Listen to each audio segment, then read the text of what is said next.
Bonjour à tous, c'est Laura, j'espère que vous allez bien. Je suis donc avec Alicia pour vous présenter la deuxième partie de notre vidéo, la réponse à vos questions sur la vidéo qui était «Et si j'étais le runner yin éveillé en premier?» alors que j'avais toujours pensé être le yang, le chaser. Donc on se propose là toutes les deux avec Alicia de vous faire une petite réflexion, un petit dialogue, des réponses à vos questions. Donc on a été assez méthodique, hein. Bonjour Alicia. Bonjour Laura. Bonjour à tous. Donc c'est vrai qu'on a bien bossé quand même, hein, surtout Alicia, hein, je dois dire quand même, qui Ah, ne commence pas, ne commence pas. Donc, on va reprendre en fait les questions qu'on a eues déjà dans un premier temps par mail et ensuite sur les commentaires. Et puis, bien évidemment, on aura des choses à préciser par rapport à ce qui s'est passé, parce que la dernière vidéo, on l'a faite le 31 décembre, donc on a eu aussi d'autres compréhensions. Alors, t'es prête, Alicia? Oui Laura, tout à fait. Alors, une des questions, c'était, je me demande si le jumeau yang endormi s'éveille au lien dans un second temps de la même manière que le ferait un runner yin endormi, et si ses ressentis sont les mêmes pendant la séparation, puis la phase d'éveil. Allez, je te laisse répondre, Alicia. Alors, je crois qu'on avait déjà partiellement répondu à cette question dans la vidéo précédente. Pour moi, en fait, c'est difficile à dire dans la mesure où, en fait, le jumeau va fonctionner en fonction de sa polarité dominante. Donc, tout ce qui est ressenti, c'est donc ressenti, émotion, tout ça c'est émotionnel, c'est dans la conscience émotionnelle. Donc, si le jumeau yang qui est endormi, il bloque ou il contient ou il retient ses émotions, bah, en fait, dans un premier temps, lui, il n'aura pas les signes de la source, donc il n'aura pas l'ouverture de sa conscience spirituelle, et donc en fait, les effets miroirs du binôme ne seront pas en place pour qu'il puisse avancer. Donc en fait, le jumeau yang, il doit d'abord c'est un peu comme s'il avait une carapace et qu'il devait casser sa carapace pour pouvoir faire sortir en fait toutes ces émotions qui puissent ensuite accéder et faire ses prises de conscience en exprimant ses émotions et ensuite pouvoir faire un genre d'éveil, si on peut vraiment parler d'éveil. Ok, donc quand tu parles de cette carapace, c'est vrai que beaucoup hein, sur la toile parlent, j'aime bien cette image-là, d'un oignon, hein. C'est enlever régulièrement des couches d'oignon en fait pour pouvoir arriver au cœur de ce que l'on est vraiment hein, dans cet éveil. Alors là, tu vois, tu m'amènes à poser une question parce que la dernière fois, je t'avais posé une question et tu m'avais dit je ne sais pas répondre. Mais là, tout à l'heure, comme on a échangé là-dessus, donc du coup, j'aimerais bien que tu le dises au niveau de la vidéo. Donc, dans ce cas-là, le yang, dans la situation justement inversée. Alors, je vais parler des parcours courts. Mhm. D'accord? Donc, les parcours courts, pour rappel, c'est les flammes qui se sont rencontrées à partir de la troisième semaine de août 2015. Oui. Là, dans le cas par exemple des runners yin éveillés en premier, je t'avais dit, on se posait la question, est-ce que dans ce cas-là, c'est le yin ou le yang qui est porteur de réunion? Tu te souviens de Bah, ça? pour moi, après réflexion Ouais, et aussi après observation clinique au cabinet, très bien. parce que ça, j'ai eu des réunions au cabinet. Oui, Voilà. justement, on prendra après, à un moment donné, pour que tu parles un petit peu de ce que tu fais dans ton cabinet, si tu veux bien. Hein? Bah, excuse-moi, mais Ouais. je t'ouvre un peu une porte parce que bah, tu fais énormément de bien à beaucoup de personnes, surtout au niveau aussi en accompagnement, mais aussi au niveau énergétique. Donc c'est très important aussi, tu vois. J'aimerais bien que les gens Ok. connaissent Bah, un écoute, petit je te peu ce que tu fais. remercie. Je te remercie. Donc, ouais, on verra. Donc, en gros, moi, ce que j'ai constaté, c'est que pour les couples récents, en fait, c'est la mécanique est complètement inversée. Donc, quand vous documentez sur les flammes jumelles par rapport aux couples anciens ou par rapport à certains youtubeurs qui ont décrit les mécaniques FJ pour des couples à parcours long, en fait, eh bien, il faut reprendre vos notes et reprendre la mécanique à l'envers, c'est-à-dire que, à mon sens, sur les couples récents, c'est la polarité yin qui est éveillée en premier, donc c'est le runner qui est éveillé en premier, qui fait son travail de runner, et donc la guérison de ses blessures en lien avec la polarité yin. Et ensuite, une fois que le runner a atteint à peu près 80% de sa compensation, le travail bascule sur le yang, Ouais, sur le ouais. chaser, jusqu'à ce que le chaser fasse son travail. Et en fait, l'issue du travail du chaser, pour la majorité des cas, en tout cas, moi, c'est ce que j'ai vu, c'est du 100%, pour que ce soit complètement terminé, que le binôme soit stable et que les deux aillent bien, c'est le chaser qui revient vers son runner. Ouais. C'est vrai que moi Donc aussi, je le l'ai. yang qui revient vers le yin, en fait, Ouais. sur les couples récents. Donc moi, je l'ai observé aussi en accompagnement. Donc là, on parle évidemment des couples récents avec le runner yin éveillé en premier. Dans les couples récents, il y a des runners yang aussi éveillés en premier. Je tenais juste à faire une petite précision parce qu'on avait eu des remarques par rapport à ça. Mais nous, on va parler du runner yin, pardon, éveillé en premier. Donc Oui, et puis effectivement, de manière générale, prenez ce qui vous parle, parce que nous, on vous partage nos expériences oui, oui, et voilà. ce qu'on constate en fait dans le quotidien, mais Ouais. on n'a pas la science infuse non plus. Voilà, Et bien sûr, c'est que notre voilà. vérité, nos observations. Après, chacun peut apporter, bien évidemment, dans les commentaires, des précisions. Ça, c'est super important.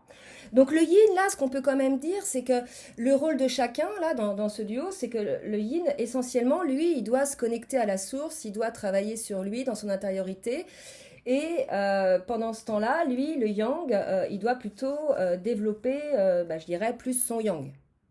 Ouais, enfin, Hein? le yin, il est naturellement connecté à la Oui, source, ouais. sauf que justement, c'est peut-être là qu'on pourrait parler, à mon sens, d'éveil, entre guillemets, parce que moi, je considère qu'on est tous éveillés et qu'on est éveillés avant de rencontrer son jumeau de flamme jumelle, ou sa jumelle, peu importe. C'est que le yin, en fait, il a à développer son yin, mais à l'endroit. C'est-à-dire qu'il y a des gens qui sont yin, mais qui n'utilisent pas en fait leurs aptitudes ou leurs capacités de yin. Moi, par exemple, j'ai des patients du cabinet qui sont runners yin, que ce soit couple ancien ou couple récent. Ils viennent, mais c'est oui, j'ai le projet d'ouvrir un cabinet, mais je le fais pas. Oui, il Voilà, faut alors que l'ancrer dans la matière. Ouais, ouais. tu Alors, sais que tu as les aptitudes. bien Et sûr. pareil, parler à ses guides, etc. Quoi. Ouais. Donc là, effectivement, le yin, il doit aussi développer son yang, c'est-à-dire s'ancrer dans la matière. Oui, bien Alors, sûr. alors C'est tout. un mélange des deux. En Ouais, fait, si vous êtes polarité yin dominante comme Laura et moi, vous devez faire plus de yang pour vous équilibrer. Donc, vous devez être plus dans l'action, dans la ouais. structure, dans l'anticipation, dans le faire. Voilà, moi maintenant, je travaille avec des chronos, je travaille avec des deadlines, et c'est ça qui me donne de l'énergie en fait. Ouais, ouais, Voilà, après je pense que c'est un peu pareil pour toi aussi Laura, ouais. mais Bah, moi, voilà. Et alors que si vous êtes yang dominante, vous devez faire plus de yin. Donc, au contraire, retrouver un peu la spontanéité, le côté enfantin, prendre le temps, pratiquer par exemple la pleine conscience, voilà, toutes ces choses-là en fait qui sont totalement naturelles pour un yin. ouais. Alors moi, je voudrais préciser quelque chose, c'est que c'est vrai que longtemps, les runners yin éveillés en premier dans le parcours récent, c'est longtemps cru Chaser. Donc du coup, il a développé d'autres systèmes. Et à partir du moment où on se rend compte qu'en définitive, on est yin, donc on avait notre faux self de yin en se considérant chaser en fait, on a l'impression pour certains d'avoir perdu du temps sur notre travail en fait, sur notre développement. Oui, Or, oui, tout à ce que fait. je voulais rassurer, c'est que par rapport à mon cas, euh, en pensant que j'étais yang, en fait, chaser, donc en me comportant comme tel, ça ne m'a pas empêché, en définitive, de développer mon yang. C'est-à-dire que même en étant yin, éveillé en premier, sans en avoir conscience, j'ai quand même développé dans la matière mon yang, sans le savoir, en fait. Donc, des fois, je veux dire, c'est le fait de ne pas le savoir, c'est pas toujours dramatique. C'est important de le savoir pour savoir quoi développer, quoi travailler, mais ça ne nous empêche pas quand même, on est guidé par la source à aller dans ce sens. Alors, moi, je veux juste préciser, pour moi, c'est parce qu'on a eu la question, enfin, l'observation dans les commentaires, je C'est la crois. précompensation? Euh, De mon point de vue, mais après c'est personnel, c'est super important de savoir parce que en fait, moi j'ai constaté dans ma vie quotidienne que à partir du moment où j'ai conscientisé que c'était moi le runner, mon énergie elle a complètement changé. Il y a plein de fonctionnements que j'avais avant ou des croyances limitantes ou tout ça qui était en fait bloqué par un pseudo-masque de Yang et que je n'avais pas ou que je ne devais pas avoir en fait, puisque du coup j'ai pas, comme on l'a expliqué dans la vidéo précédente, et ben j'avais pas construit correctement mon yang. Et là, le fait d'avoir cassé ça, c'est un peu comme détruire un faux self en fait. Bien sûr. C'est-à-dire que Ouais. la personne, elle se révèle telle qu'elle est. Ouais, ouais. Et pour moi, c'est important parce que comme ça modifie mon énergie, ça modifie obligatoirement l'énergie de mon binôme. Oui. Ça, je suis d'accord qu'il est important de connaître sa polarité pour faire le travail nécessaire par rapport à tout ce qui est énergétique, etc. Mais ce que je voulais juste relever, c'est que je m'étais aperçue que, ne sachant pas réellement où me situer, j'avais quand même développé mon yang dans la matière, alors qu'en définitive, je suis yin éveillé en premier. Donc ça Oui, s'est oui, fait quand non, mais même, ça ça s'est t'empêche fait pas. quand même, ça s'est fait quand même. Mais c'est vrai que quand on découvre qu'on est yin, c'est un certain soulagement parce que quelque part, on se retrouve vraiment sur son chemin. Il y a une idée un peu Voilà. comme ça. Ok, alors, est-ce qu'on passe à la question d'après? Oui, Alors, tout à fait. est-ce que la phase de séparation puis d'éveil dure dans le temps de la même façon dans ce cas, donc dans le cas, je dirais, d'un yang endormi?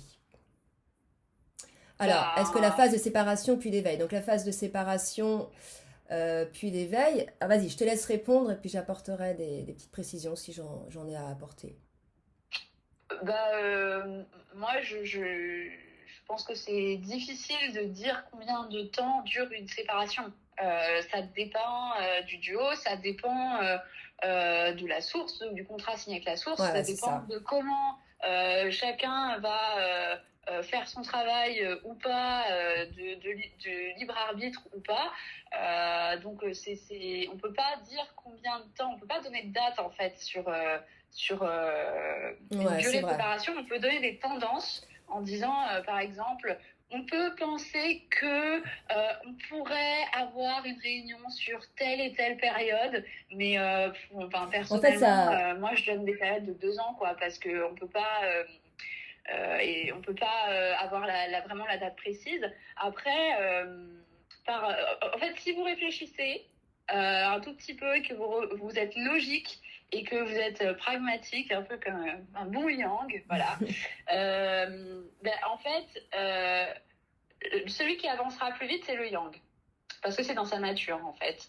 Et le yin, lui, il a besoin de beaucoup plus de temps pour faire les choses.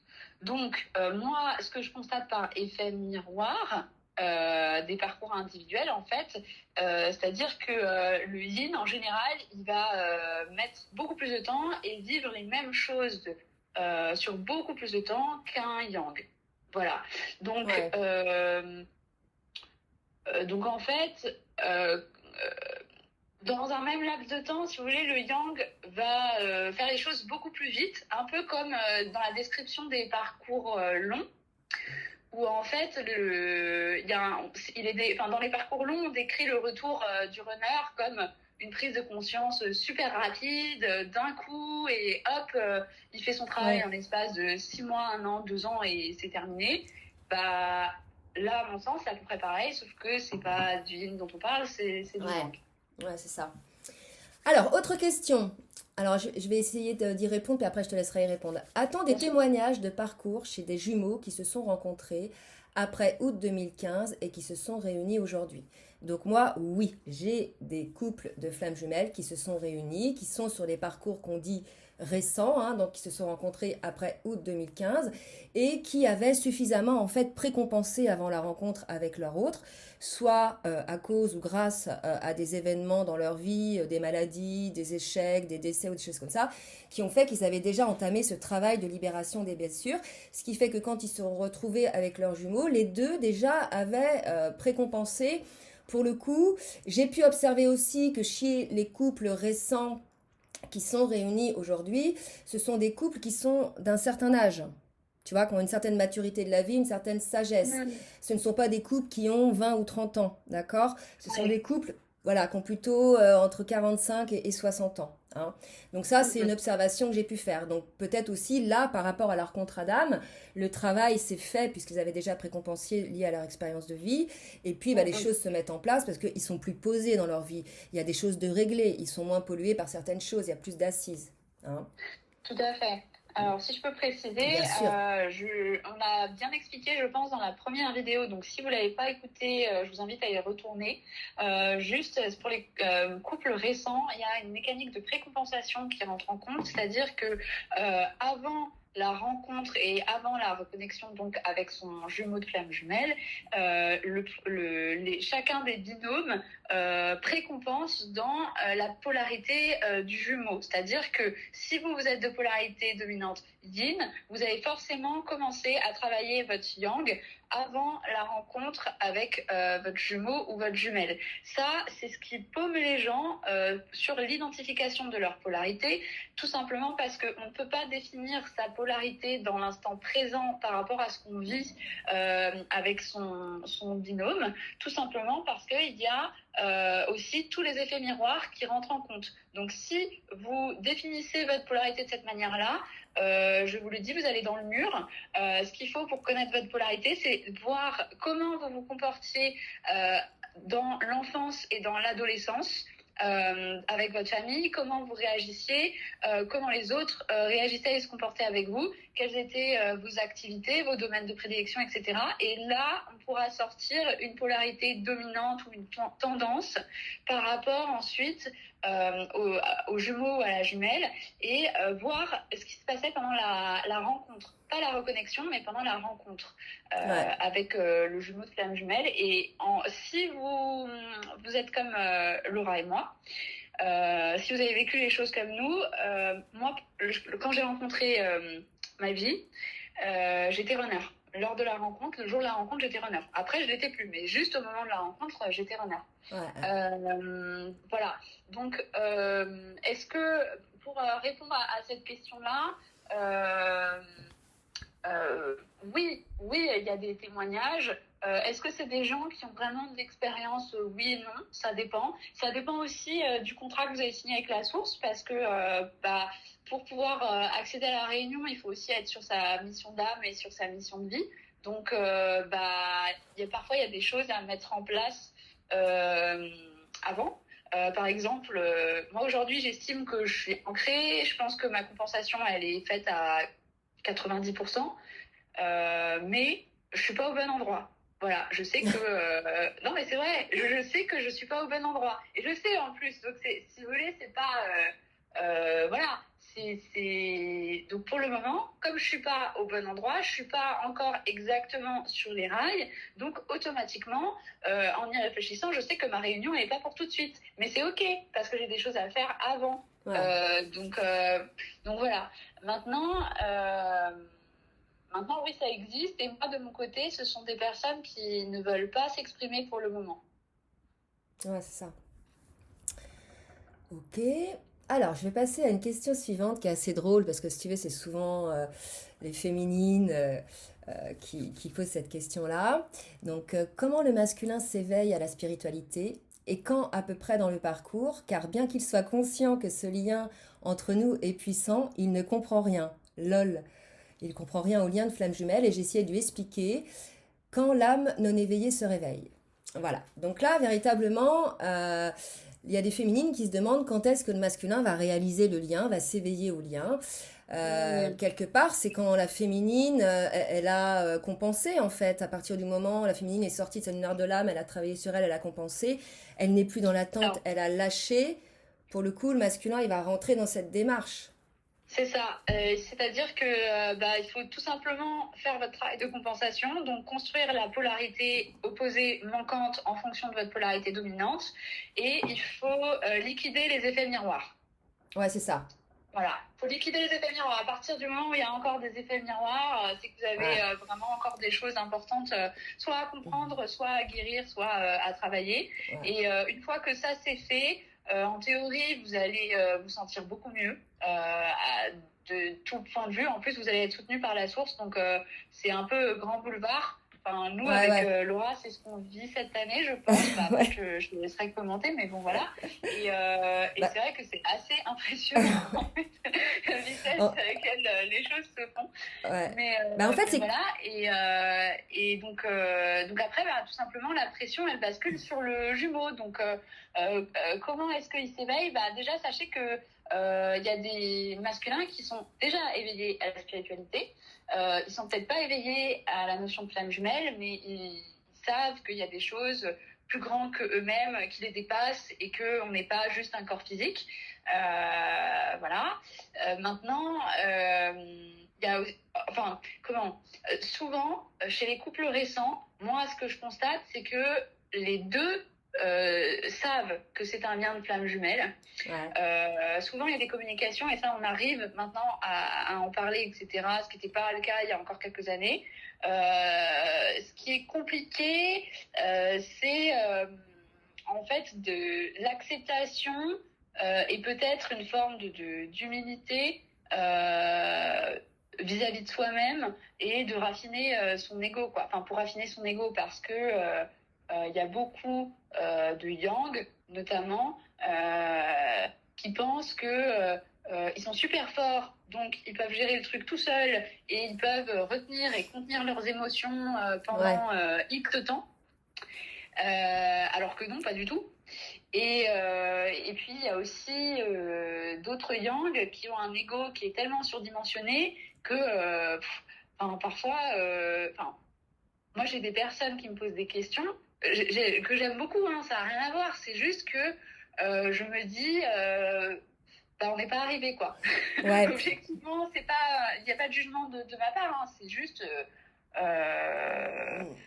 ouais, faut travailler sa conscience spirituelle, quoi. Ouais, voilà. Et puis, mince, je voulais dire quelque chose, mais je me souviens plus. Oui, on parlait de l'ego. En fait, il y a effectivement souvent hein, les féminines qui vont être plutôt yang, vont souvent dire oui, le masculin, le runner ne bosse pas, ne fait rien, etc., sans regarder vraiment ce qui a transformé en elle.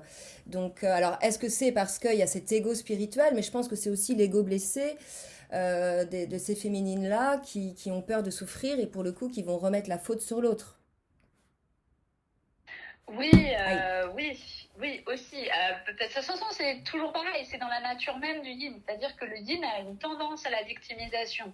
Donc, le yin, pour se rééquilibrer et pour construire aussi son yang, a besoin de prendre ses responsabilités à 100%. Donc, ça veut dire que je suis responsable de ce que je dis, de ce que je pense, de mes émotions, de mes réactions, de ce que je fais. Voilà, c'est déjà pas mal. Mm. Et ça permet, en tout cas moi d'expérience, ça m'a aussi permis de construire mon yang.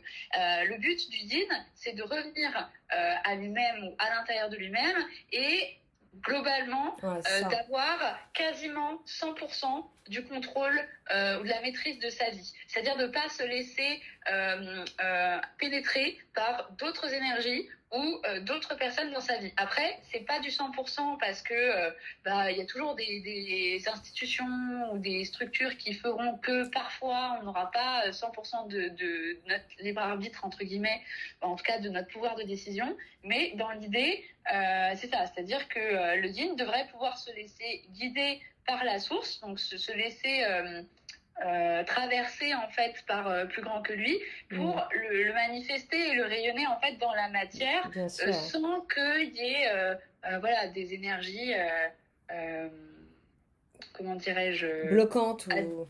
ouais ou adverses. Ouais. Bon, bah, ok. Alors, comment expliquer la fuite du chaser? C'est un nouveau. Oui, donc, Alicia, donc, je te laisse répondre. Alors moi c'est mon expérience avec dans mon duo. En fait, pour moi, le chaser ne fuit pas. C'est-à-dire que le chaser se retient. Le chaser sent que c'est qu'il y a quelque chose qui est hors norme qui ne sait pas ce que c'est, quoi. Il n'arrive pas à mettre de mots sur ce lien ou cette relation. Donc voilà, c'est quelque chose qui le dépasse totalement. Encore une fois, hein, c'est exactement comme pour les couples anciens, mais juste c'est à l'envers. Et à mon sens, pour moi, mon chasseur, il fuit pas. Hein. Enfin, en fait, c'est juste des effets miroirs qui étaient là pour me faire conscientiser ma polarité. Mais moi, mon chasseur, si je l'appelle, il va répondre. Donc, Ah, d'accord. Donc il te fuit pas, il te rejette pas non plus. non, il est pas. Enfin, il ou elle n'est pas spécialement ouverte à la communication. Mais quand j'écris, j'ai toujours une réponse. Oui, c'est Après, ça. parfois, ça m'arrive de Oui, l'avoir 3 mois après, mais oui. c'est un... Mais moi, si tu veux, j'ai remarqué la particularité du chaser. Il y a cette forme d'ambivalence. À la fois, il va y avoir une forme de retrait par rapport à l'autre dans le lien. Donc, c'est soit une fuite, soit un rejet. Mais enfin, je te dis juste un petit peu, mais ce que j'ai pu observer, d'accord? Et à la fois, il va être ouvert quand même à la communication si son autre, son yin, vient en communication. En fait, il y a comme cette ambivalence, effectivement, où à la fois je fuis ou je veux pas, ce contact me fait peur parce que j'ai des blessures, parce que j'ai peur de souffrir, etc. Et à la fois, il y a comme une idée, je n'arrive pas à dire non à mon autre. Ouais, alors moi je suis pas d'accord avec ça. Je pense et vraiment et c'est très honnête de ma part et ça a fait peut-être un peu mal sur le coup. J'avoue quand je me suis reliée, j'ai connecté un peu à ça. Encore une fois, pour moi le chaser ne fuit pas. Pour moi le chaser c'est un yang pour être en contact maintenant quasiment quotidiennement avec des yang, que ce soit des parcours longs ou des parcours courts. Je veux dire, les mecs, ils se laissent pas démonter, quoi. Je veux dire, ils y vont, ils savent très bien ce qu'ils veulent, ils sont très sûrs d'eux. Si le jumeau reflète des ambivalences, c'est pas les ambivalences du chasseur, hein. C'est les ambivalences du runner qui a pas fini son travail. Par effet miroir justement. Ouais. Quand le runner il est clair, il est authentique, il sait ce qu'il veut, il reste sincère et honnête vis-à-vis de lui-même. Et du coup, en face, le chaser, il lui reflète ça. Oui, oui, Par bien contre, sûr. si le runner, il n'est pas aligné, le chaser, il va refléter un mésalignement ou un désalignement de son runner. Mm. Donc ouais, il y a cet effet miroir, mais qui se fait dans l'autre sens aussi, hein. Je veux dire, le yin renvoie aussi par effet miroir à son yang des choses qu'il ou qu'elle doit mettre en lumière et travailler aussi. Ça se fait dans les deux sens, hein. Oui, mais le yin va D'accord? renvoyer de l'ego. Le yin renvoie majoritairement au yang, tout ce qui est en lien avec des pistes ou des mécaniques égotiques, par exemple l'appartenance. Voilà, moi j'ai eu comme question, est-ce que ma flamme jumelle m'appartient? Non mais Ah non, mais... sûrement pas en fait. Enfin, oui et non, mais d'un point de vue purement spirituel, pas du Non. tout. Bah non, non, non. Euh, voilà, c'est des choses comme ça. Alors que le chaser reflète au yin son faux self, donc ses ambivalences. Ouais, ouais. Mm. Effectivement. Alors, donc, je te propose qu'on regarde, Alicia, d'autres questions. Ouais. Donc ça, on a fini sur ces premiers jets de questions. Mhm. Maintenant, on était sur des mails. Donc les premières, là, c'était des questions sur des commentaires. Là, on va être sur les mails. Alors, Ouais. d'une personne, bon, on va aller un petit peu plus rapidement, je vais pas tout lire. Donc, c'est une question d'une personne qui est runner yin éveillée en premier, avec une reconnexion fin juillet 2015. Donc, on n'est pas figé à la troisième semaine d'août 2015, hein, bien évidemment. Les énergies, elles sont pas si fermes mises dans des boîtes. Donc, on peut considérer qu'elle est dans un parcours court. Voilà, donc elle avait pris conscience qu'elle était yin. Et sa question, c'est, la séparation est-elle toujours plus longue sur le temps ou peut-il y avoir plusieurs séparations courtes pour atteindre la compensation? Donc ça, là aussi, je vais répondre en premier si tu veux bien. Tout dépend en fait du contrat qu'on a mis en place avec la source, hein. Donc ça dépend vraiment des parcours. Il va y avoir des séparations longues, puis ça va dépendre aussi des parcours longs ou des parcours courts. Mais c'est vrai que sur les parcours courts, comme j'en ai beaucoup en accompagnement, on va être sur des séparations plus courtes, peut-être quelques semaines, quelques mois, mais assez intenses en termes de travail et de rééquilibrage énergétique et de compensation. Hein. Alors que sur les parcours plus longs, on peut avoir des grosses périodes de séparation, comme on peut en avoir qu'une grosse, comme il peut y en avoir plusieurs petites. En fait, il n'y a pas vraiment de règle, hein. Tout dépend de ce qu'on a décidé avant cette incarnation. Je te laisse répondre, Alicia, si tu veux ajouter Ouais, des... moi j'ai déjà répondu un peu au début de cette vidéo, c'est-à-dire que pour moi, en plus, vous avez les deux exemples, parce que moi je pense être sur une séparation plus longue, alors que Laura, elle a peut-être des micro-séparations, enfin je sais pas comment on peut... voilà, moi je pense que oui, ça dépend du contrat, de qu'est-ce qu'il y a dans votre contrat karmique, donc de la source, des missions communes, et puis en soi, est-ce qu'on a vraiment besoin de savoir? Le but pour moi de la séparation, c'est de faire son travail en fait.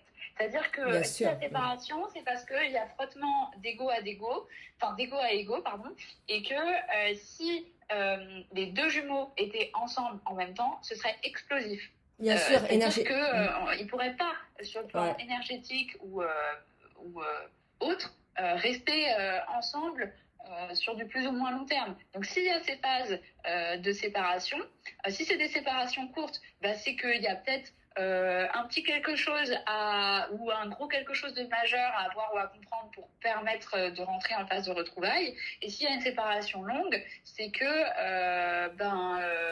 y a des choses qui nécessitent peut-être plus de temps en fonction des personnes pour être mises en lumière et être révélées et tout ça, quoi.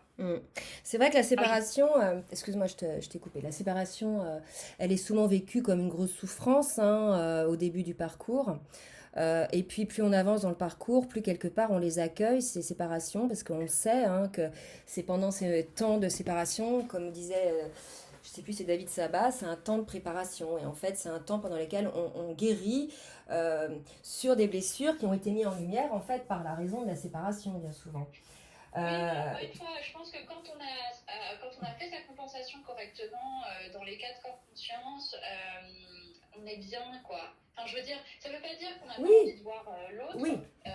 Et que parce qu'on est humain et il ne nous manque pas. Comme ça, c'est à la fin. Ça, c'est quand on a quand même stable, compensé. Et moi, en tout cas, aujourd'hui, je me sens vraiment... je me sens super bien, quoi. Oui. Qu'elle soit là ou pas, ça change pas ma vie, en fait. Bah, c'est... l'idée quand même, l'idée effectivement, c'est de retrouver sa propre autonomie, d'être bien avec soi-même, de n'avoir besoin d'être personne pour être équilibré, pour être heureux, de se développer dans divers choses, travail, relationnel, etc. C'est vraiment un moment où, effectivement, on fait ce retour à soi, mais il peut être ponctué quand même, hein, ce moment de séparation, par quelques petites entrevues, quelques petites nouvelles. Et ça, c'est important, puisque c'est comme si ça intervenait pour refaire une forme de petite photo énergétique pour voir où on en est. Et hop, il y a une reséparation, on s'est recalibré et hop, on se retrouve, allez... un certain temps, il y a un recalibrage et on retourne travailler sur soi. Donc c'est quand même hyper bien fait, je veux dire. Ça, ce que tu dis, Laura, c'est super intéressant parce que justement, en fait, c'est un peu le challenge un peu des binômes, c'est-à-dire que quand on revoit son jumeau, le but, c'est justement d'avoir suffisamment travaillé et raffiné son énergie pour que l'autre puisse aussi par échange énergétique et évidemment sur le plan purement concret et pragmatique avancer aussi lui-même sur le lien, quoi. Moi, c'est-à-dire que par exemple, si vous êtes un runner yin éveillé en premier, c'est à vous de faire le job, et si vous voulez que votre yang il se réveille, et il faut pouvoir un peu prouver entre guillemets ou montrer entre guillemets au yang qu'il a fait le mauvais choix en restant à distance ou en déclenchant une phase de séparation, tout ça. Donc pour lui montrer qu'il a fait le mauvais choix, il faut compenser, être bien, etc. Augmenter son taux vibratoire aussi. Bien sûr. Et voilà. Et du coup, quand on se voit, si on a lâché une grosse partie des mécaniques, mais qui sont parfois des fonctionnements profonds, anciens, qui peuvent prendre du temps, hein.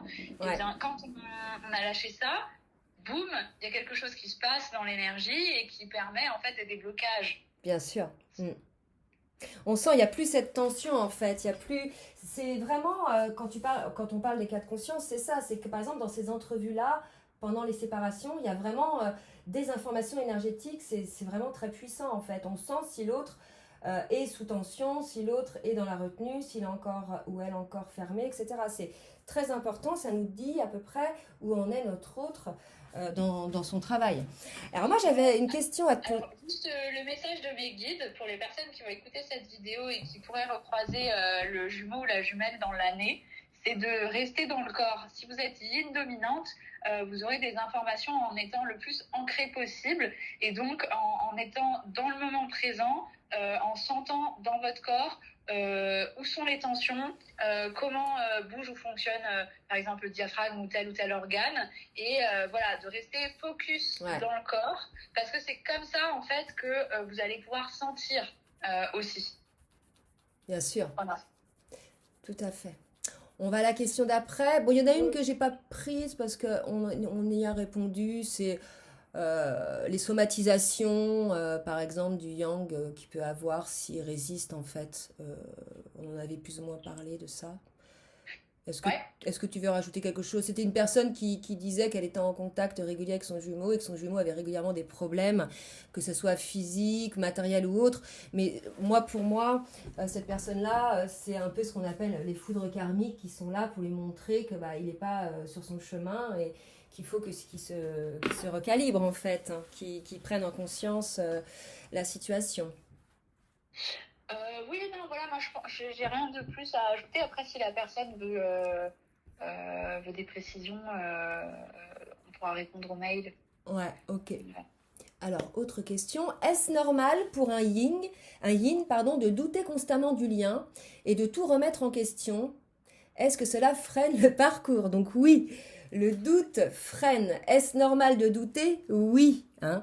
Je vais te laisser développer, Alicia, mais oui, le doute est là et il est normal. Après, il faut pas qu'il dure, mais je veux dire, c'est normal de ressentir ça. Ouais, alors c'est encore une fois, hein, c'est dans la nature même du fonctionnement du yin. Le yin, quand il n'est pas compensé et quand il est que yin, et il passe son temps en fait à douter. Parce que c'est comme ça, quoi. Et moi, ça m'est... Comment ? Moi, j'ai rencontré Laura il y a un certain temps. Et malgré mes superbes échanges avec Laura, j'ai continué de douter. Voilà. Donc, je pense qu'elle a dû s'arracher les cheveux, moi, mais voilà, c'est un détail. Donc oui, parce que ça fait partie du test de la source, c'est-à-dire que toutes les flammes jumelles, tous les duos de flammes jumelles sont soumis à un test de reconnaissance par la source, c'est-à-dire que si vous doutez de votre lien et si vous ne reconnaissez pas votre jumeau, automatiquement vous ne pourrez pas vous réunir. Donc il y a un moment où il faut aussi être capable de trancher. Donc ça peut prendre du temps. Vous pouvez avoir besoin de l'extérieur pour vous aider, que ce soit en accompagnement, en guidance ou autre. Vous pouvez avoir besoin de signes. Dans ce cas-là, il faut les demander, hein, parce que parfois ça tombe pas tout seul ou c'est pas évident. Voilà, pour moi, ça fait partie du parcours en fait. Et ça arrive souvent en début de séparation. Et ensuite, il y a peut-être d'autres doutes pour le yin, par exemple. Est-ce que on va vraiment y arriver? Est-ce que je vais réussir à faire ma compensation, etc. Mais je veux dire, le doute de la reconnaissance du lien, il est dépassé. Et après, un autre point que j'avais relevé, qui me semble assez important pour un yin, c'est que quand on doute, ça soulève l'existence de peurs qui sont pas encore réglées, ou alors qui vont concerner le domaine yang et donc le domaine du mental, notamment des croyances limitantes. Oui, voilà. C'est ça. Et du coup, on va alimenter. Et c'était assez flippant. Ouais, et je connais quelqu'un qui me l'avait gentiment remarqué. Et j'étais là, oui, je ne comprends pas. Donc, la seule chose que vous risquez, c'est de peut-être freiner ou ralentir, entre guillemets, le parcours, bien que, à mon sens, tout soit juste et que tout soit décidé avant incarnation. Hein, mais bon, ça, on l'oublie. Et voilà, le but, c'est de développer votre yin, mais dans le bon sens. Ouais. Voilà. Puis en sachant aussi, en prenant conscience aussi de de la loi d'attraction, et que si on vibre le doute, par effet miroir, votre hôte va vibrer le doute, le ressentir. Donc ça va être aussi quelque chose instable énergétiquement. Donc toujours prendre conscience aussi de cette répercussion de ces émotions, de ces vibrations sur notre autre. Oui, et puis quand on est aligné, on le sent. Les choses, il y a une forme de fluidité, d'harmonie qui est en place dans l'intérieur, et enfin depuis l'intérieur. Et ouais, c'est comme si vous jouiez à Tetris ou au Lego et que les choses, elles s'emboîtaient dans le bon sens, et comme si ça se faisait presque tout seul, quoi. Ouais, c'est ça. Voilà, c'est ça qui est recherché, je pense. Ouais. Alors, on va passer à une autre question. Donc là, on a un peu répondu tout à l'heure. Mon jumeau Yang est conscient du lien, mais je n'ai aucun signe. Lui n'a aucun signe. Donc c'est une personne qui a stoppé la relation, qui l'a bloquée sur les réseaux. Elle demande comment s'opère la réunion. Et dans ce cas-là, comment revient le yin? Ça me paraît compliqué. Donc déjà, si elle est yin, éveillée en premier, comme elle le dit, ce n'est pas à elle de revenir en fait, c'est déjà à son jumeau qui est yang, hein, parce qu'on a bien parlé des pôles inversés dans ce cas-là. Voilà, pour les parcours courts. Pour les parcours courts, hein, bien sûr. Bah, on est assez là-dedans quand même, puisqu'on est sur les runners yin éveillés en premier. Certes, il y en avait déjà avant, en 2015, hein, mais là, il y en a quand même une grosse majorité.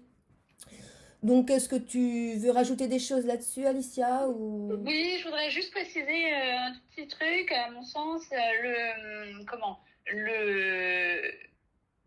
ce que je vois en clinique, c'est que pour que le deuxième binôme s'éveille, dans les parcours récents, il faudrait, je dis bien, je mets des guillemets, mais en tout cas c'est ce que je constate, qu'il ait été du coup abandonné, puisqu'on parle bien d'un yang, par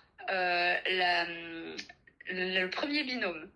C'est-à-dire qu'il y a un moment où le yin va avoir suffisamment compensé et trouvé son équilibre pour que ça bascule, et le moment où ça bascule, comme le yin est bien, eh bien, du point de vue de l'autre binôme du yang, le yang se sent comme abandonné par son yin, et c'est comme ça en fait qu'il commencera son travail. Oui, parce qu'énergétiquement, excuse-moi je te coupe, mais énergétiquement en fait il se concentre le yin sur lui, ou elle se concentre sur elle, voilà, et n'alimente plus finalement autant le lien, et le yang ressent ça, et ressent un vide énergétique, et c'est là qu'il se sent abandonné et qu'il commence effectivement son travail. Voilà, alors après, ça peut être énergétique, mais ça peut aussi être purement concret. Hein. Ouais, bien Moi, je sûr. connais des yin qui sont en train de déménager, et voilà, c'est assez, ah oui, oui. C'est assez impressionnant. Parce que j'ai des personnes qui m'appellent et qui me disent « Oh Alicia, je sais pas quoi faire, je m'attendais pas à avoir autant de messages, voilà, mais je suis partie, je machin le truc. » Bah, en fait, tu n'as rien à faire, tu ne changes rien, tu vis ta vie et tu laisses l'autre faire ses compréhensions à son rythme. Bien sûr. Ok, alors, attends, j'en suis où là? Adeline Gardinier. Le bagage traumatique. Ouais, sur Adeline Gardinier. Et le bagage traumatique. Alors, ce qu'on pourrait préciser aux gens, c'est que, comme tout à chacun, pour pouvoir avoir ces compréhensions, il y a quand même des sources intéressantes sur Internet, dont fait partie Adeline Gardinier, sur la systémique des jumeaux, parce que bien évidemment, il y a une observation de schéma, de système qui est en place, et l'idée est de comprendre un petit peu ça pour avancer. Il y a aussi Fabien Marchand qui a apporté vraiment une analyse là-dessus assez poussée, en observant, etc., qui a écrit un bouquin et qui a son site. Il y a aussi, pour ma part, Pascal Montagnac qui m'a apporté aussi des compréhensions. C'est la première personne à m'avoir dit que j'étais runner yin éveillé en premier, et moi en bon yin, j'ai pas voulu le voir, hein, donc voilà. Pour moi, ce sont les personnes qui m'ont aidé le plus sur la toile pour avoir des compréhensions. C'est pour ça qu'on vient régulièrement, Alicia et moi, vous parler de ces personnes-là. Non pas qu'on fait de la pub, hein, mais c'est que ce sont des personnes qui peuvent vous apporter des compréhensions. Je te laisse Ouais. peut-être répondre à cette question-là, Alicia. Alors, juste repréciser peut-être la question, parce que je suis pas Ouais. sûre. Enfin, nous, on a la Alors, question qui est sous les yeux. ok, Adeline Gardinier dit que le yin traite le bagage traumatique. Dans notre couple, c'est mon jumeau yang qui a beaucoup plus à traiter avec une famille toxique, dysfonctionnelle. Est-il possible que le yang fasse ce job? J'avoue que les polarités et leur fonctionnement semblent parfois inversés, je n'y comprends rien.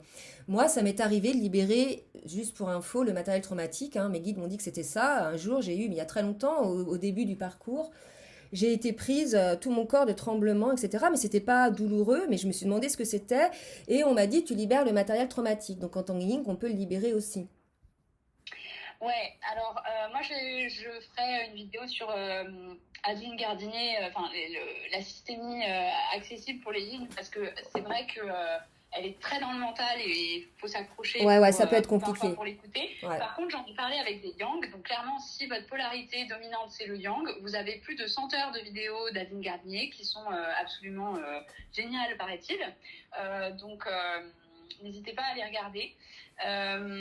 Moi, ce que j'ai compris donc des divers échanges que j'ai eus avec des chasseurs qui ont accepté de prendre le temps de m'expliquer dans le détail, etc., c'est que le yin porte effectivement la plupart du matériel traumatique de manière inconsciente. Donc, en gros, il y a une dynamique qui fait que le yang conscientise une partie du matériel traumatique du yin, et une fois que la blessure ou le trauma a été épuré et guéri, eh bien, le yin va de nouveau libérer une partie du matériel traumatique et le yang va le conscientiser pour pouvoir le traiter, quoi. Donc voilà, ça, j'en reparlerai plus amplement pour les personnes que ça intéresse. Donc oui, est-ce que le yang il a un travail à faire sur le plan familial? Évidemment, mais c'est un travail qui est à faire dans sa propre polarité. Donc c'est-à-dire que ce que dit Adeline Gardinier, c'est que le yang, pour avancer, devrait utiliser les codes yang, Ouais. et le yin devrait utiliser les codes yin. Et je pense que Laura et moi, c'est ce qu'on fait au quotidien et c'est ce qui nous aide. Ouais. Toi, tu fais des guidances, moi, je parle à mes guides. Voilà, après, on utilise différents codes, mais qui restent des codes yin, alors que le yang, eh bien, lui, justement, il va devoir retrouver une forme de créativité, de spontanéité insouciante, en fait. Ouais, bah, lâcher le contrôle, quoi. Par rapport à toute l'autorité ou l'autoritarisme qu'il a vécu dans l'enfance. Et ça, c'est quels que soient les parcours, en fait. Voilà. Donc, moi, je pense qu'il faut, là encore, préciser de faire attention aux mécaniques de précompensation parce que ça fausse vraiment la donne. Personnellement, j'ai pas envie de donner trop d'informations sur mon parcours, mon jumeau et ma vie, mais voilà. Moi, j'ai constaté des choses dans mon enfance qui expliquent très clairement tout ce que je vis aujourd'hui et qui font sens. Et un autre point, c'est que moi, ma mère est runner, donc ma mère est yin, et là encore, ça fausse la donne dans mon propre parcours, tout simplement parce que moi, les blessures de l'enfance familiale, eh ben, je les ai traitées avec mon père. Donc ma blessure de rejet, je l'ai travaillée principalement avec mon père, puisque bah, ma mère a elle-même en fait son propre parcours à vivre et ses blessures à guérir. Et donc voilà. Et donc du coup, qu'est-ce que ça change pour nous? Enfin pour moi et pour mon jumeau, ma jumelle. Et ben ça change que mon binôme, il va aussi travailler ses propres blessures avec son père. Donc blessure d'abandon avec le père. Voilà. Hmm. C'est juste pour dire que justement ces histoires de précompensation, etc., ça peut vraiment nous perdre facilement parce que moi j'ai justement ce qui m'a fait douter aussi de mon lien de flamme jumelle et ce qui m'a fait douter de ma polarité pendant très longtemps, c'est que comme la mécanique est décrite principalement par rapport à la mère, et ben moi je comprenais pas ce que je vivais par rapport à ma mère en fait, jusqu'à ce que je me dise mais en fait c'est pas par rapport à ma mère qu'il faut que je regarde. Et puis je savais pas pourquoi. Et ensuite j'ai eu des prises de conscience par rapport à ça. Et voilà. Et puis un jour j'ai compris que ma mère était flamme jumelle. J'ai fait ah ok c'est bon j'ai compris. Voilà. Ok. Alors, une question assez intéressante. À un certain moment du parcours, a-t-on encore son libre arbitre et la maîtrise de son destin? Alors, c'est vrai qu'on aime bien se dire qu'on maîtrise son destin, hein, qu'on a son libre arbitre. Alors, moi, je peux vous assurer que pas plus tard que le mois dernier, à 2 reprises, j'ai eu une intervention de la source. Clairement, je n'avais plus mon libre arbitre. Donc, pour moi, non, nous avons finalement pas notre libre arbitre, puisque tout ce que nous avons décidé de vivre dans cette incarnation, donc avant notre incarnation, nous serons toujours amenés dans cette direction-là pour les vivre. Et que lorsque l'on se refuse en définitive de vivre ou de répondre aux besoins de notre âme, quelque part on se retrouve dans une forme de souffrance, on se retrouve avec des blocages dans nos vies parce qu'on n'est pas sur notre chemin d'âme en définitive. Oui, et puis moi, ça m'est arrivé aussi effectivement en 2019 avec quand j'ai échangé avec ma FJ en fait, c'est comme si c'était pas moi qui parlais. Donc voilà, on était au téléphone et je voulais dire et partager des choses, mais en fait, c'était pas moi Tu as qui été parlais. guidé, ouais, c'est ça. Ouais. Donc, est-ce qu'on a un libre arbitre? Non, on parle de libre arbitre par abus de langage.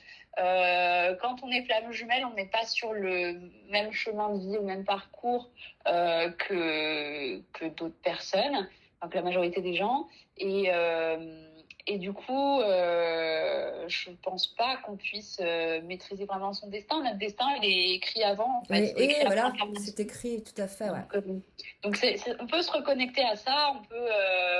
C'est pour ça aussi que, surtout pour un yin, le travail de méditation et de retour intérieur permet d'avoir des informations sur ce sujet-là, de prendre le temps de s'écouter. Pour un yang aussi un petit peu d'ailleurs, parce que j'ai des yangs qui sont dans ce cas-là en ce moment en consulte, d'écouter davantage son intuition pour aussi s'équilibrer. Et, euh, et que aussi un autre point qui est peu connu, c'est que lors de la reconnexion avec le jumeau, les chemins karmiques individuels, ils sont dissous. C'est-à-dire qu'avant de reconnecter avec votre FJ, vous étiez sur un certain chemin karmique. Et une fois que vous reconnectez avec votre jumeau, votre jumelle, eh ben, tout ce que vous avez fait avant est dissous et vous rentrez sur un nouveau chemin. Chemin, ouais, c'est ça. Voilà. Ok. Alors, on a un petit peu répondu tout à l'heure, les étapes de l'éveil spirituel et les prises de conscience des capacités médiumniques sont-elles aussi violentes et importantes chez la polarité yang éveillée en premier? Moi, j'aurais tendance à dire pourquoi pas. Allô, allô? Oui. Ouais, c'est pas évident. Ça, si vous voulez, les capacités médiumniques, soit elles viennent d'un seul coup, soit elles viennent au fur et à mesure. Je pense que ça dépend vraiment de l'ouverture que l'on peut avoir au niveau de son troisième œil et de son coronal, en fait. Moi, je pense que ça dépend de la polarité dominante de Oui, base. C'est-à-dire que pour moi, enfin, comment? Même si le yang va développer ses capacités médiumniques ou autres, parce que c'est pas forcément, on n'est pas forcément tous amenés être, enfin, comment, à s'en servir dans le quotidien. Je constate quand même que les yin ont ce truc. C'est inné en fait pour un oui, yin. ouais. Donc quelque part, je pense que si le yang arrive à un même niveau que son binôme concernant les capacités, les attitudes extrasensorielles, ce sera quand il y aura une réunion. Donc on aura une communication d'âme à âme, donc ce sera l'âme une, et qu'on sera à 2 doigts de la fusion, quoi. Ouais. Après, c'est très difficile pour moi de répondre à cette question parce que C'est pas évident, ouais. je suis pas yang, donc voilà, j'ai pas eu trop de retours. Mais moi, ce que je constate effectivement, c'est que à la base, les yang, ils n'ont pas toutes ces capacités extrasensorielles. Et s'ils les ont un petit peu, c'est-à-dire qu'ils peuvent avoir un peu d'intuition, en général, ils s'en servent pas. Donc, si vous êtes yang, mon conseil, c'est écouter davantage votre intuition. Ouais, bien sûr. Ok. Alors, une autre question. En fait, c'est quelqu'un qui dit qu'elle est de polarité yin éveillée en premier. Cette personne-là sait qu'elle n'est pas prête de retrouver donc sa jumelle. C'est un homme. Il a encore du travail sur lui et il prend le temps qu'il lui faut. Il pense à moi, il s'occupe de son bien-être et il demande si la polarité éveillée yang éveillée en premier pense-t-elle à ça ou reste-t-elle focalisée sur le retour du runner? Bah non, pour moi, la polarité yang éveillée prend aussi le temps de travailler sur sa personne, de se préoccuper de son bien-être, n'est pas non plus focus sur le retour de son autre. Tout dépend en fait à quel niveau de parcours on est. Ouais, en fait, ça dépend aussi de comment vous êtes avancé dans votre compensation. Plus vous allez Bah oui. compenser, moins vous allez y penser, parce Et que vous serez beaucoup plus équilibré et beaucoup plus voilà, et stable. moins il y aura Mais d'attente. de toute façon, le lien, il existera toujours, quel que soit votre âge ou votre position sur la planète. Ouais. Et vous ne pourrez pas oublier votre binôme. Si vous l'oubliez, la source se chargera de vous le rappeler. Donc voilà, moi personnellement, je sais que c'est là. Voilà. Ouais. Je vis ma vie tout en sachant que c'est là, en conscience, en faisant du mieux que je peux au quotidien pour m'équilibrer, m'harmoniser et pour être dans ma mission de vie. Et puis voilà. Ouais, voilà, c'est la priorité. Mais non, je veux dire, bien sûr qu'on y pense. On y pense, mais on y pense peut-être avec des ressentis qui sont différents, qui évoluent en tout cas au fur et à mesure de l'avancée dans la séparation. Ouais, c'est ça. Puis de ses compréhensions et de son évolution. De toute façon, le but, quand même, de ce lien-là, c'est de vraiment être dans une complétude, un alignement, être bien. Donc, c'est tout ce travail va nous permettre ça. Et c'est bien sûr en étant détaché, je dirais, de toute attente. Hein. Ouais, Alors, bien sûr. dans les questions, j'ai rencontré mon autre. Donc ça, on a déjà répondu. Donc il y a eu pas mal de questions. J'aimerais entrer en contact. Ok. Alors, je vais prendre le dernier document sur des commentaires. Alors, donc si j'ai bien compris, si on était plus yin enfant, c'est qu'on est yin. Oui, on l'a dit, l'important c'est de voir la polarité qu'on a eue avant la rencontre avec son autre, comment on était effectivement enfant. Tu l'as dit tout à l'heure, Alicia, on a répondu à cette question, d'accord? À moins que tu veuilles rajouter quelque chose, mais tu as répondu tout à l'heure. Mais je crois qu'on arrive à la fin, dis donc, des questions. Ouais, en fait, il reste la réponse aux questions des commentaires et moi, je serais d'avis de refaire une vidéo parce que ça fait très long. Mais lesquels commentaires, ce que je les ai sous les yeux? Ah oui, tous ceux, là, la deuxième feuille, là, c'est ça? Ouais. Oui, ouais, bon, on fera ça une autre fois parce que là, ça fait un petit moment, ça fait 1 heure. Ouais. 1 heure de vidéo, Ouais. je pense que c'est pas mal. Donc, par rapport à la première, je vais rectifier un petit peu le titre. Je vais mettre première partie, partie 1. Puis là, je mettrai partie 2. Donc, ce qu'on peut vous dire, c'est de ne pas hésiter de nouveau à nous poser des questions. Si vous avez d'autres questions, bien qu'on a commencé à voir quand même pas mal de choses. En tout cas, n'hésitez pas donc à poser des questions en commentaire. Est-ce que tu veux rajouter quelque chose, Alicia, toi? Ah non, pour moi c'est clair, c'est juste que je pense que voilà, effectivement ça va être trop long si on répond aussi aux commentaires. Et puis de toute façon, moi les personnes qui m'ont écrit par email, j'ai répondu, je pense. Bon, bah écoute. Donc voilà. Bon, bah c'est super. Merci. Mais merci à toi pour l'invitation. Ouais, bah j'espère que ça va aider le maximum de personnes. Le but, c'est ça, en définitive. Donc, bah écoutez, on vous embrasse. On vous dit à une prochaine vidéo. Alors, vous voyez, soyez pas très pressés, parce que la dernière, elle date du mois de décembre. Donc, voilà, on prend notre temps en bon yin. On reporte. Mais bon, ça se fait toujours. Je vous embrasse bien fort. Je vous dis à très bientôt.